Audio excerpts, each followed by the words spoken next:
This is Roofer2Roofer. You got Scott, owner of Rainstoppers Roofing and Small Town Roofer, and then myself, co-founder, CEO of ProLine. So you got kind of the tech side and more, direct ownership of a roofing company. So you got kind of multiple sides here. You can ask us anything you want about the roofing industry, the roofing business, even contracting business. Put those questions into the Q&A at the bottom of Zoom or into the chat, and we will answer your questions. We're here to answer y'all's questions. In the meantime, we have our own questions that we're going to start going through. So until we see something come through from you guys, we'll just be going through our own. So, first question here. What are the key factors to consider when choosing a roofing supplier? Um, yeah, that's a good question actually, because we're having a little bit of an issue with a supplier currently, and it's one of the things that I absolutely hate when you're dealing with outside sales reps of suppliers. I don't want my guy to be too nice. I want him to take care of me. I want loyalty. I want trust. I want to build a relationship with that guy, but I also want him to give me the cold hard facts when that's what needs to be said. This guy's not done bad. It's minimal. But we did have a guy years ago, and it actually led to his loss of employment, not because we went and bitched, but because he was doing it to everybody and everybody was throwing a fit. I don't want a sales rep or a supplier to overpromise and underdeliver. They are literally forcing me to underdeliver. If you tell me the guy I used to deal with that doesn't work around us anymore. He used to tell us, that we'd get X pricing on shingles, and he'd do it for one job, would get that price, and the very next job was a different price. Or he'd tell us that he could have us those Patriot Red GAF Timberlines in first of the week when he knew good and well GAF wasn't even manufacturing GAF or Patriot Red.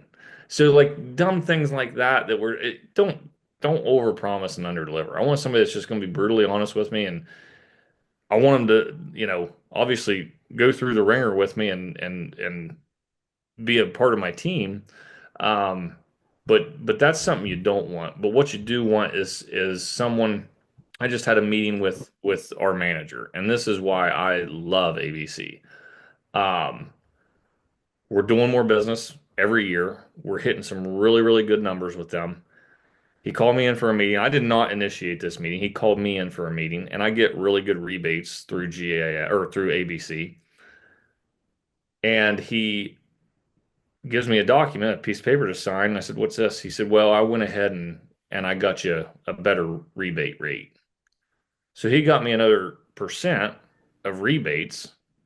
I was at 4, and now it's 4.75 now. So you got me another three-quarters of a percent. I never even asked. I just assumed 4 was the max because the initial paperwork that you get says 4 is the max. And he went out of his way to do that. So to me, that is a long-term relationship I plan on keeping. When somebody, one of these guys go out of their way to really take care of you in that manner, um, that's a big deal. Yeah. Yeah, that makes sense. Makes sense. We had a question here from Mark. Mark said, "Are you getting their best pricing and rebates?" To the best of my knowledge. I take that price, so every year I call it a little audit. We send out, stuff to all the other uh, folks. I don't think it's one or the other. I'm almost 100% certain it's both because nobody else, Beacon, SRS, even gets close to the pricing that we get with ABC. And I even check um, all the accessories. Like I check everything. Um, that no one gets close. So um, I have to believe that yes, I'm getting the best pricing that I could get, and I'm getting the rebate. But we're doing a pretty significant amount of volume um, with them. they're handing me these big crystal trophies. So that means we're moving some material for them. So, um, but regardless, yes, I do believe I get both. The one thing they claim you can't get both of is to get the rebates and their free trip. Um, wherever I don't remember where I was at, Cancun or something like that. They claim you can't get both of those, but yes, I do believe we get the best price and the rebates. If not, then I don't know what Beacon's doing because they're $15 more a square on the same exact shingle. So I don't know. Yeah. Audrey says, I'd recommend check out A Plus Roofing Supply, Suzanne, Georgia. Maybe that was supposed to be Savannah. They can do 110 per square on Timberline HTZ. Um, Mark says, say what, Scott? I said I'll check it out. Mark says we take the best pricing and get rebates from Owens Corning. So I guess from the manufacturer. I can buy my own trip. That's what I said. I mean, the amount of rebates I get, I can go on about six of those trips. So Yeah. yeah, it's a no-brainer. But yeah, no, Most money. we still get GAF rebates as well, which is another great perk. So I get ABC's rebates, GAF's rebates, and I do believe we're buying it the best price that we buy for. Yep. Um, sorry, it's Andre, not Audrey. I got the N and the U switched around in my head. Um, Andre, you said Swanee, Georgia. So you guys are based in Georgia. What company are you guys with? Andre?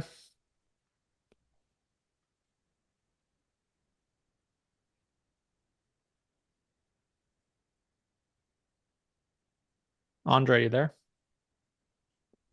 We're looking for companies to do content and stuff with here locally in Atlanta, around Atlanta.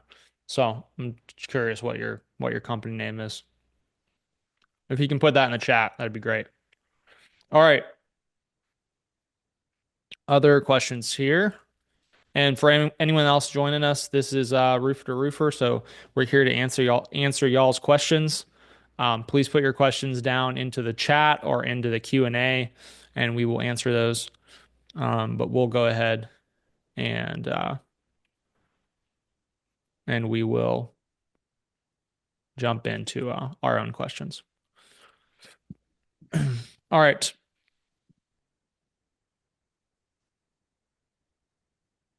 As a solo roofer, one man show, what are the essential tools that I should invest in to maximize my efficiency, and avoid having to hire anybody?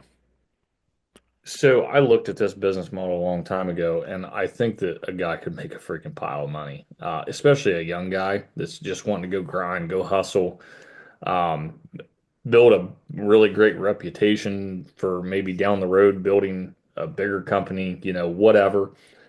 But it would be like a solo repair guy. Um, I don't know if that's exactly what the question is, but that's kind of how I take it.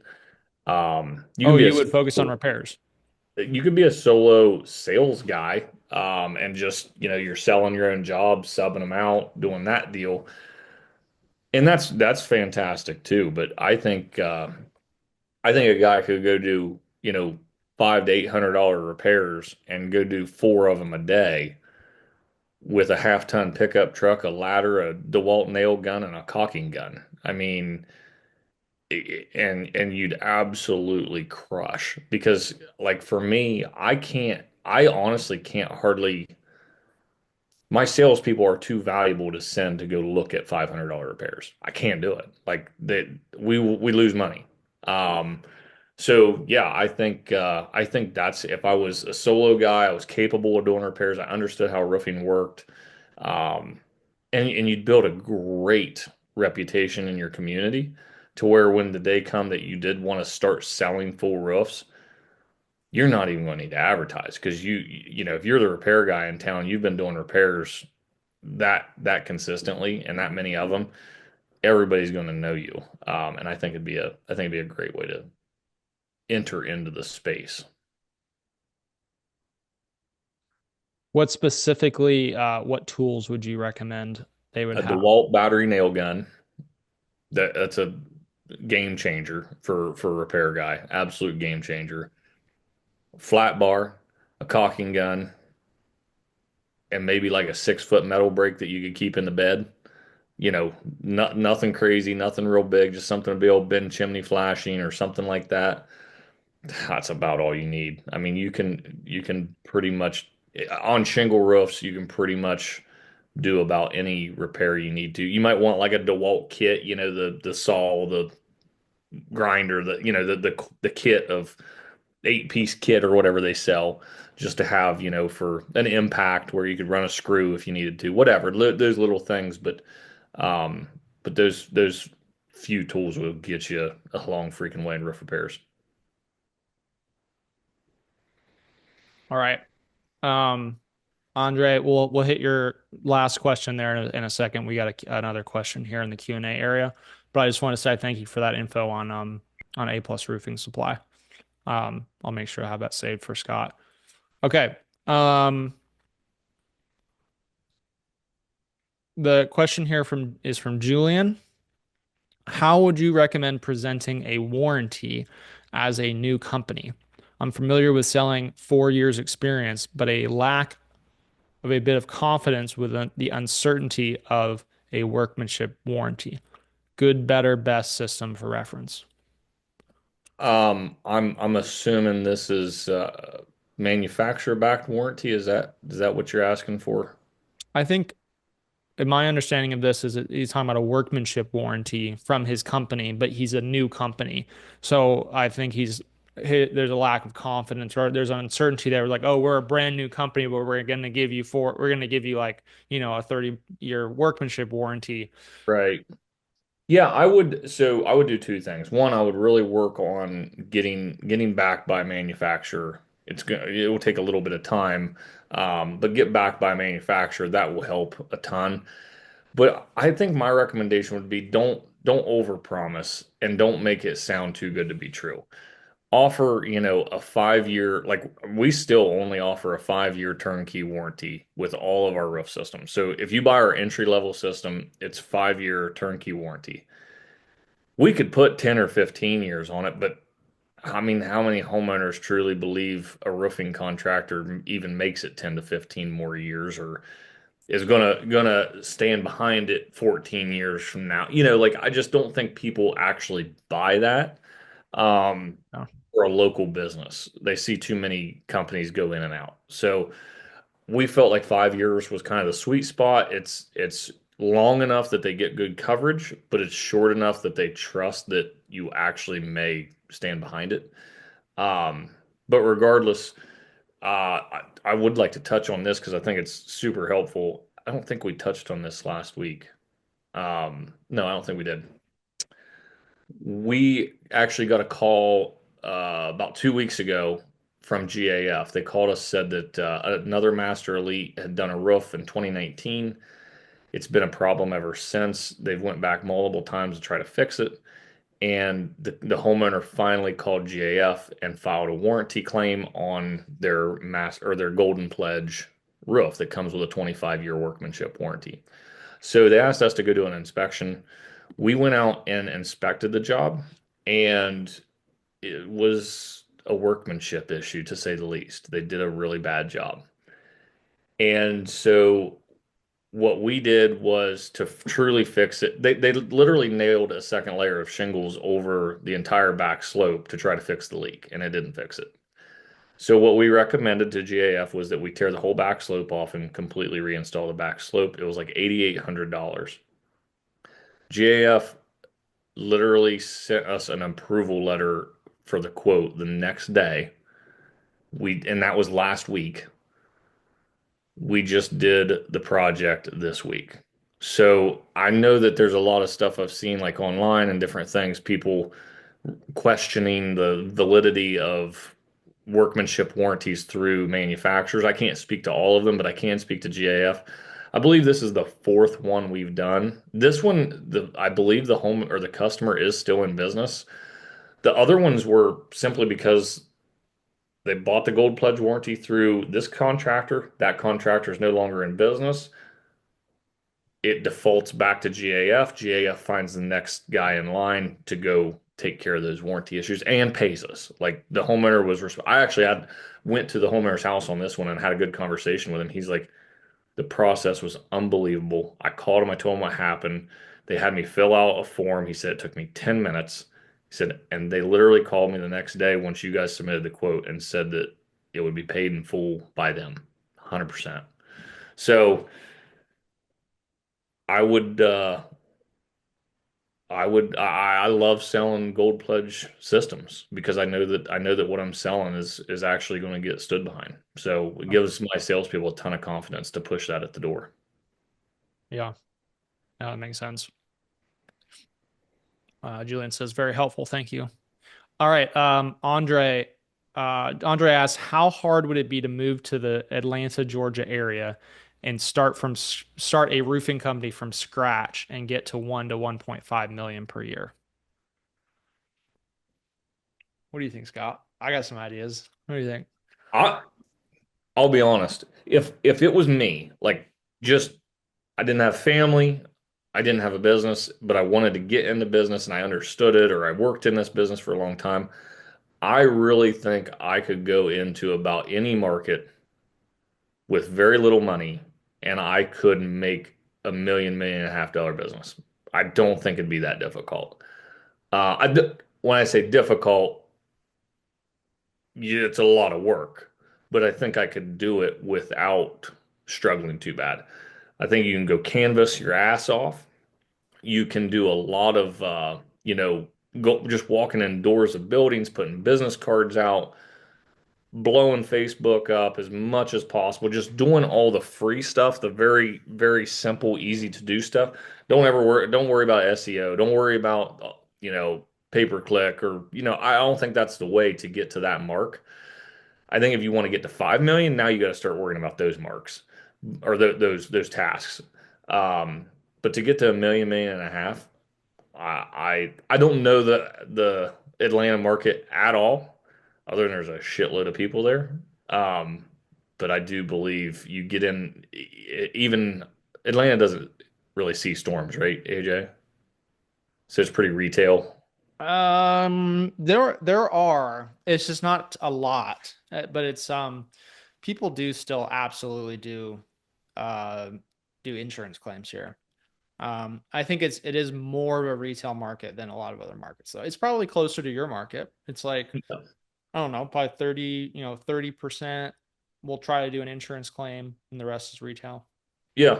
Yeah, I think but even with that, I would just canvas my ass off. I'd be looking for outdated roofs. I'm looking for a bunch, heavy granular loss. I'm knocking on the door. I've spent my $500 on 2,000 or 3,000 door hangers and I'm knocking doors, putting door hangers out, sticking my signs in the yard. That alone will generate business for sure. I think a million and a half. I did a video on this last year, I think. And I believe that, everybody's goal used to be you hit $1 million. That was kind of like a big success milestone, right? And it still is. I mean, I'm not trying to take away from it, but the problem is that the roof today costs twice what it did 6 years ago. So really today, that milestone, that the field goal post moved from a million to 2 million. Um, I don't think a million dollars is unachievable at all. Yeah. Atlanta, Atlanta is pretty saturated. There's a lot of roofing companies here, but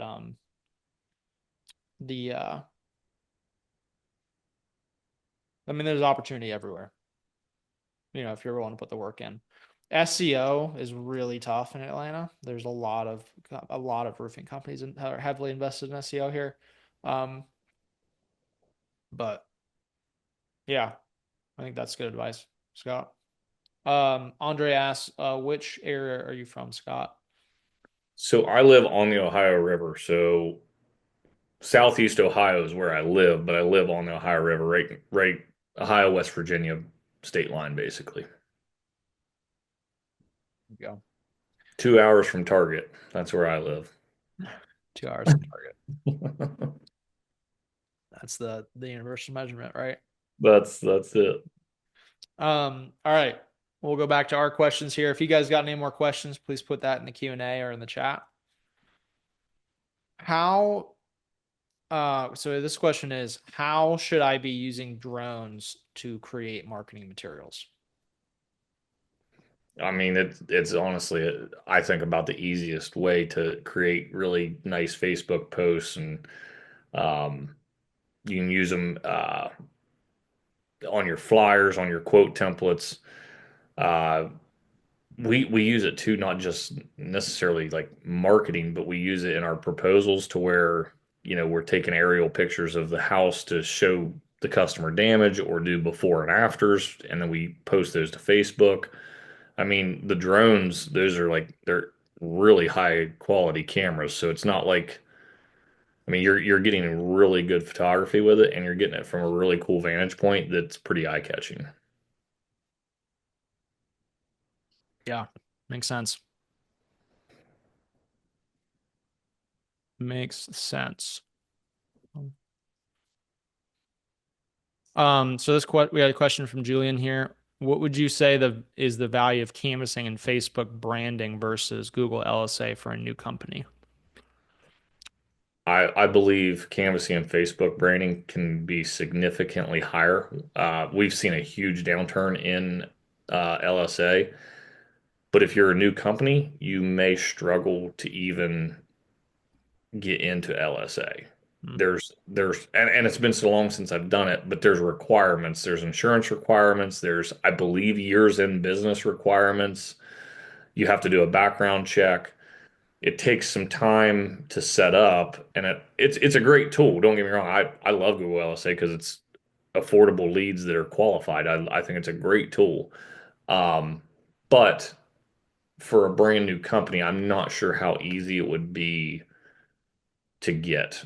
And I know canvassing and Facebook branding, personal branding on Facebook, it's working for us in brand new markets very well. And we've had Google LSA in that area for 2 years with not a lot of success. So yeah, I can wholeheartedly speak to 10 times greater, at least. Yep, makes sense. There's also a free canvassing tool now inside of ProLine. Yes, there is. So you can get on the ProLine free plan. Probably won't be free forever, but it's currently in beta, and so we have it in the free plan. But you can go create a free account on ProLine, and you can start canvassing and tracking your knocks, tracking your outcomes, tracking what doors you have and haven't knocked. So great way to get started. Okay. Let me grab another question here.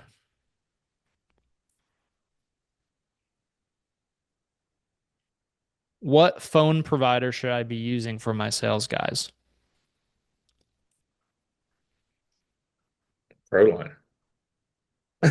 We don't use a phone provider, so I'll tell you that was one of the biggest things for me of why I did switch into ProLine back when I did. We had every sales guy had a company phone and a personal phone. Every time you see these guys, you go meet them for lunch, the whole goddamn table is covered with cell phones. You know what I mean? It's so annoying. That's not why. The reason why is I was paying quite a bit of money for, my cell bill every month. We had, I don't know, a dozen cell phones on this thing. Well, I can't track the calls they're making. I can't see any of the texts. I have no idea of the communication that they're having with customers. In ProLine, we ported all those numbers into ProLine. They gave me all their phones. I took them to the place at Walmart and dumped them in that thing, and they gave me like $100 a phone for them because I want them. They wrote around my center console for like 3 months. Dumped them in there, took my money from there. When we set up ProLine, we ported their numbers in, and now they carry one phone. Two numbers ring into that one phone, their personal number and their work number through ProLine. So they know if they get a ProLine call that it's business. If they get a personal call, it's personal. But I can go into the app, I can listen to the calls because they're all recorded. I can view all the chat, the text communication because it's all recorded and viewable by the admin. You know, I can see everybody's. So, one of the things we worked on that's been huge is one of my guys, he's a little bit older and he's just not real text friendly. You know the older guys how they just don't text real well, right? And you have to text well today. Like you have to put punctuation in and do things and throw emojis in and bullshit like that. Like that's just what people expect. Yeah. And so I started seeing all of his texts. I'm like, dude, you're texting this guy. I would read that and think that you're pissed off. You know what I mean? Or that you're being a dick. And he's like, no, that's not what I meant. I'm like, I know it's not what you meant, but the way it came out in text does not look right. And so we've worked really hard on that because I caught it because I could see his daily communication with his customers. You would have never known I if He if it worked was. for me for 6 years before that, Oh, and wow. been texting yeah, because I mean, how would you ever know? Yep. Um, and then we worked on that, and man, you should see the responses in his sales process now. Like it's so much better because I worked with him and was like, okay, I see this message has come in. Reply to it like this, copy and paste this. This gets a good response. And man, he's really worked hard on it. And credit to him because it does take effort to make that change. But um, I'd have never had a clue if we just kept down the same old way that we were going. Yep. Yep. That's incredible. I mean,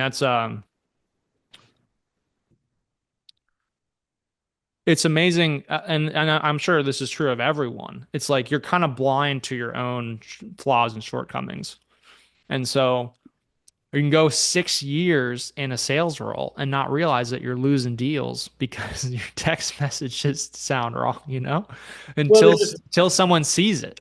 exactly. And it's a way of the new world. That's just, people expect to see a text presented in a certain way. No. And if it's not, they might take it wrong. So you just make it as light and easy to digest and friendly as possible. And if that means putting emojis in your text or some exclamation points in your text, that's just what you got to do to make it look like a friendly salesperson. Yep. If you, he would have a lot of text that would have a sentence and then it'd say, and then there'd be dot, dot, dot. And I'm like, what the fuck are you putting four periods behind that for? You look like you're waiting on a response or an explanation of something. You know what I mean? That's what that means is like I'm waiting for you to respond now. Like so you know what I mean? Just little things like that. And yeah, we would have never caught it if we didn't transition our phone lines into ProLine. Yeah. Yep. Makes sense. All right. This is kind of a good transition from that question. And by the way, guys, if you have any questions for us, please put that in the chat or in the Q&A. Otherwise, we're just going through our own. All right. Do I need to create sales scripts for my sales guys? Yes, but don't expect them to follow them. And they shouldn't.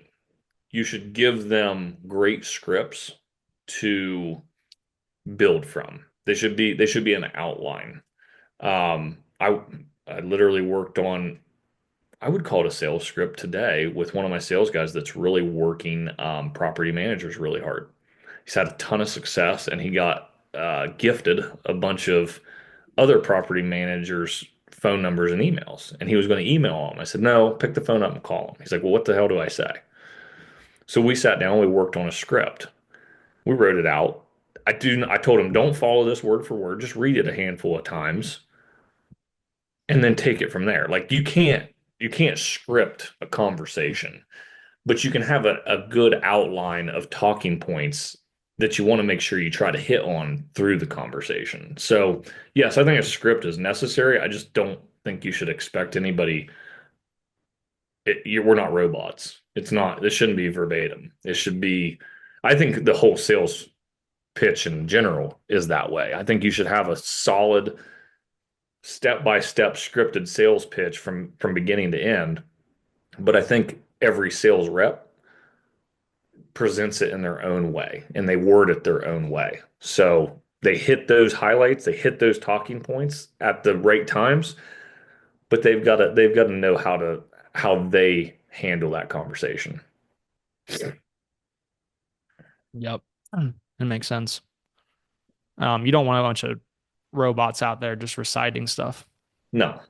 Um, No, and you hear that. Like you'll deal with some companies and you'll hear that and you'll be like, oh, that dude is literally reading from a sheet of paper right now. You know what I mean? You know when you get that guy. And it sounds terrible. yeah. Yep. Question. All right, new question. We don't have any questions from the chat. Um, should I sell gutter replacements alongside roofs? That's always like a funny one for us. We've found such a great gutter crew now that I tend to lean yes. I actually went to a sales call for the first time in months last week, and it was my jujitsu coach. So I kind of felt like I needed to go. And so I went and I sold him, I upgraded him the warranty, gutter guards, lifetime pipe boots, and gutters. I took it from a $12,000 ticket to a $20,000 ticket. The gutters were $3,500 of it. So, it's hard to, and we make the same margin on gutters as we do roof. We don't. I know a lot of guys will inflate their gutter price. They'll make 50% gross on gutters and 30% on. We leave it all the same. We make 30 to 35%, whatever, for 30 to 40%, I guess. Just however we build that specific quote. Um, but it can really change the outcome of, you know, your bottom line at the end of the year. If you sell a whole lot of gutter add-ons to roofs, it could be the difference in a few $100,000 pretty easily. I do recommend this. I recommend being honest. If it needs new gutters, sell them. If it doesn't need new gutters, offer a gutter tune-up. You're going to clean them after you do the roof. You're going to go through, you're going to caulk all the miters and the end caps and the downspout drops. You know, a simple gutter tune-up, I think goes a long way. And that I include for free. That's a free upgrade. So, but that helps sell the roof. So that's how we handle it.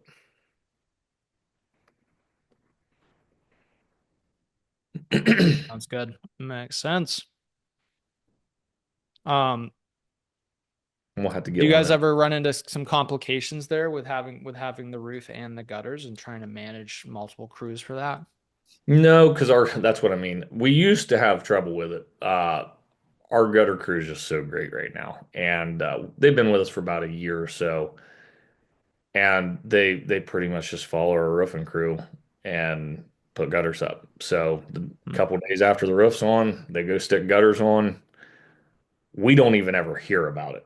Like they just tell us, "Hey, we're going there on Tuesday." They'll Oh, put pictures in company cam and they'll tell us they're done.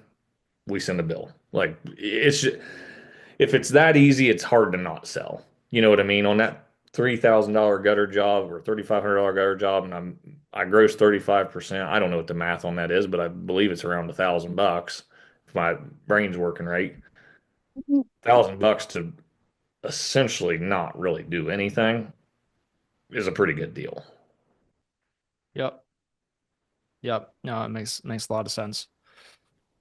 We're about to launch what we're calling jobs in ProLine. So we have projects, which our projects are kind of like what a lot of other systems call jobs. We call them projects, and then inside of projects, there's multiple jobs. So it'll be possible to track like a gutter replacement separately from the roof replacement, and to have two different workflows for those. It's a cool system. We're about to launch that probably tonight or tomorrow. Um, and then we're going to be building a lot around it. But all right, we Yeah. have a new. Oh, go ahead. No, I think that's great because there's a lot of people asking for that. A Yeah. lot of people, including myself, but there's a lot of people asking for that. I think it's even more critical if you're doing other trades like siding, doors, and trying to do that alongside a roof. Then it gets even like more.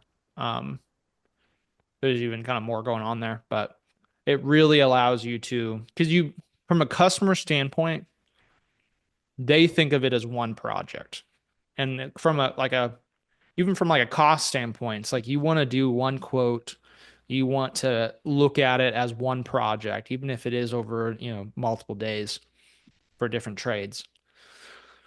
But you just need to be, sometimes you just need to be able to track the different individual jobs independently because the actual production process is unique, right? Because different crews Yep. they can't work at the same time, right? So there's different things there, but you need to order materials for like different. You'll need to like order materials kind of independently. These things are like they're both connected and independent at the same time. And so we're trying to create it. We're trying to create that system that does it. We had a question from Julian, and then in the chat he said, "What flavor?" Are you talking about my gum? I am chewing gum. I don't usually chew gum. The gum is mango flavored. So if that's what you're asking about. But the Julian's question here in the Q&A, I fast tracked. Can you hear me like chewing? I don't Okay. know. Now I'm subconscious. Go get your toothpick.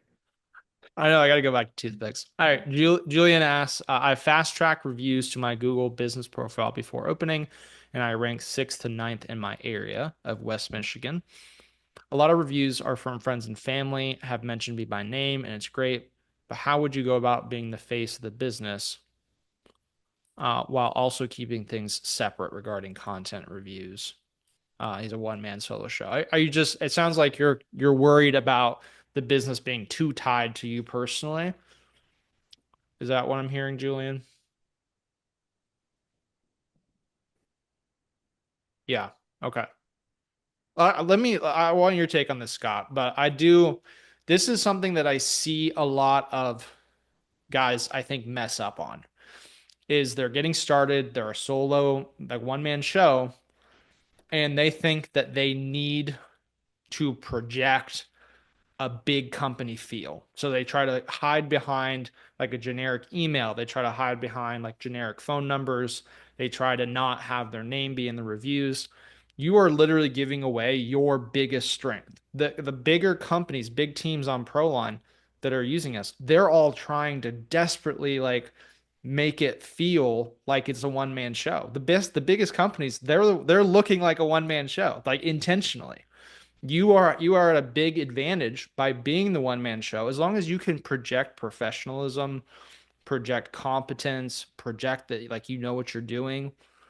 Homeowners want to work with the smaller company that they know that they think is going to take extra good care of them because it's the member of their community. And so it's actually the opposite. You actually do want, for right now, lean into that. Now, once you start hiring sales reps and stuff, you need to sort of hand that off to them. They then need to be promoting the brand individually and then getting their names and reviews, right? But you got to scale the one-to-one human connection. That's my feedback on it, Scott. I couldn't agree more. I'd even go a step further as to say you are the business. Like you That's and do not okay. Yeah. yeah, do not take this the wrong way because I'll follow up with a second part to this. But if you're not there, there is no business. You don't really have a business. You have yourself. And yourself is what's going to generate the business. And I can tell you from experience, my original company name was T-Bay Roofing. Okay. We crushed in my hometown, and I mean crushed. We still crush because we did a really good job during the rebrand to bring that same feel and those customers into Rain Stoppers. But we definitely saw a downturn of business when we changed to Rain Stoppers, and it wasn't called T-Bay anymore. Because in my town, there is a handful of people with the last name T-Bay, and people like us. I mean, we've got good family, nice people, right? Like, I got an uncle that's a commissioner, an uncle that's a cousin that's an attorney, and a cousin that's a dentist or something. Like, so they're pretty well respected people in the community. And so that was big. Um, but now that I won't say a big company, but we're a bigger company. We got 9 sales reps now. I am doing everything I can for those guys to look as if they're one man shows. I like Zach up in Morgantown literally posts every single day to his personal page job updates or something, and then he tags rain stoppers in it. But he's posting it to his page. Hey guys, I'm out in so and so neighborhood today. I'm knocking some doors around this project we're doing and tag the customer in it, right? Like, I mean, he literally, if you did not know better, you would assume Zach is the owner of Rain Stoppers. And that is our goal, is to portray that. All of our texts, all of our communications from the very first step in ProLine, from the second they enter from a web form online, they're getting texted from that sales rep. They're getting a text message from Zach saying, "Hey, this is Zach with Rain Stoppers. You want to get on my schedule? Here's a link to my calendar." And it starts there, and then he literally picks the check up. So it's like literally where the goal is to look like what you have. Um, the best part is you're going to be the most driven, the most efficient, the most, proactive. It only goes downhill from here. Like, promise, it only goes downhill from here. Not to say that that can't be good. We have found that it's been very good for us. But I can tell you, just out of curiosity, I've done 3 sales calls in the last week and a half. I've sold 3 jobs. Not one of my sales guys can do that. It's just the way it is. You're always going to do better. So don't mistake what you have as a curse. It is actually the opposite. It's what is going to propel you. And then what you'll do with that is, okay, you've built this thing that's maturing to a business. And now you start slowly working yourself back out. So you work yourself way, way, way up. You get some help. You start slowly working yourself out of it. But you have to be the face. Advertising, put your freaking head on a billboard if you want to. I mean, I haven't done that, but I put my name on the billboard. So you're not going to do yourself a disservice by self-promoting. That's how you're going to get business. Yeah. I think one of the things that trips up a lot of like new business owners early on is they start reading business books because they're like, I'm a business owner. I gotta read business books. I gotta level up my mind. And so they start reading things like the E Myth, which is a great book. Um, I'm reading Buy Back My Time right now. I think you recommended that to me. I'm Yeah. really into that right now. These books are not good advice when you're under $2 million. They're phenomenal advice once you cross over $2 million and you can start hiring people and scaling up your team, like making that transition. Most business books are about making the transition from a successful one man show to a larger organization. That's like most of like these really like popular business books that are great. And that's a super important part. But until you hit $2 million in revenue, you can't be worried about trying to like separate yourself from the business and stuff. That problem, solve that problem later. And right now, the only problem is hustling to get to that 2 million. Do you think 2 million is the number, Scott, like right now? I'm doing some math. Maybe So 1.5 to 2? $3 million is selling 12,000. $3 million is selling $12,000 worth of product in a 250-day calendar year. Our average ticket's higher than that. That would be one roof a day. I believe it's 3 million. I believe you can manage. You might get some help with reception work, someone maybe answering phones at that point for sure, but Other than that, I think you can sell, manage production, and run the business 100% by yourself up to 3 million. That's a Especially if you're, 250 day, that's a 250-day year, mind you. oh, I mean, when I first started my business, mine was 364 days. So we worked every fucking day. You know what I mean? We took Christmas off of it. That was it. But my point is that's very achievable, and you can still run a very quality operation at that. yep. Um, especially if you're on ProLine, where Oh ProLine's yeah. automating, because then that amplifies you. You can go way further without having to hire sales reps. You can automate that personalized sales follow up, the personalized request for reviews. So yeah, 100%. Um, hope that helps, Julian. So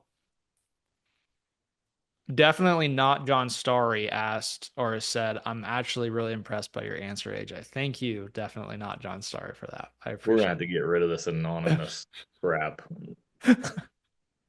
I don't know if I could turn it off. Maybe. Uh, we'll have to look into it. All right. Thanks. Definitely not John Starry. Andre asks, what's Scott's company name? Rain Right. stoppers roofing. You got on the hoodie? Oh yeah. Let me give a little Yeah. shout out here. Oh, Uh, Branded Bills. Let me tell you something. These are the nicest hoodies I've ever had in my life. I need to It is guess. a company out in Arizona, and they're like really heavy. They're a little longer. They're almost like a tall. Mm. But I like my hoodie like that. I like my hoodie just a little bit longer, not like where it hits you at the waist, some of them do. Yeah. I only paid $50 a hoodie, I think. I mean, that's not a cheap hoodie, but No, it's, I'm pretty sure dude, these I'm ones telling you, 65. yeah, I won't ever buy another one. I'm telling you, unbelievable how nice they are. That's the company branded bills. Branded bills. That's where we got our hats too. Check these out. So I've had these for a while. I just don't ever wear this shit. But so that's like you know how they do the leather patches? Everybody's went to these leather patches on their hats. Well, leather patches have no color. My brand has to have color in it or it looks so like if you look at we looked at the leather ones, but the raindrop looks so dumb as a leather patch. Hmm. It's not blue, right? Yep. It doesn't look like raindrop. They do a PVC patch option as well that's full color. So you can see that. Pretty slick. Yeah, that You looks see- really good. There you go. Branded bills. They've got badass hats. I've got some other ones that are like the rope hats that's got the white rope. They're a black hat with the white rope across them. You're seeing a lot of like the golfers and stuff wear it. They're pretty sweet. Yeah. Oh yeah. I'm gonna have to look into Pricing was this. good. Service was good. I like their stuff. Yeah. It's phenomenal. I'm gonna look into it. This All right, anonymous cool. guy said he'd like it better in full leather, but uh, he's a goofball. That's definitely not John Starry asking Yeah. something that that'd look better in full leather. Jennifer says she likes my sweatshirt, so thanks, Jennifer. Yeah, me too. ProLine Mafia. You got one of these, didn't you? Oh, you didn't go to IRE. I'll keep Uh, checking the mailbox. I gotta ship out. I gotta ship out stuff. I have it in the storage unit. Um, but yeah, I'm gonna ship Yeah, some they stuff. look good. They're nice. They're just light. They're very light, but they're a good like summer hoodie or like Right. fall, spring. But they're not like you can't go out and they're no Right. hoodies unless you're No, gonna they're nice thin hoodie. These are the opposite. This is like heavy. don't take your winter coat type hoodie. I love that. Saying I'm Yeah, sitting in my basement right now. It's freezing down here, and I'm like, I'm good. I mean, it is nice. yeah, yeah. That's good. Okay, We better get on to something more we important got than time for a couple more questions here. If you guys got anything, um, but let me see. I'll grab something here.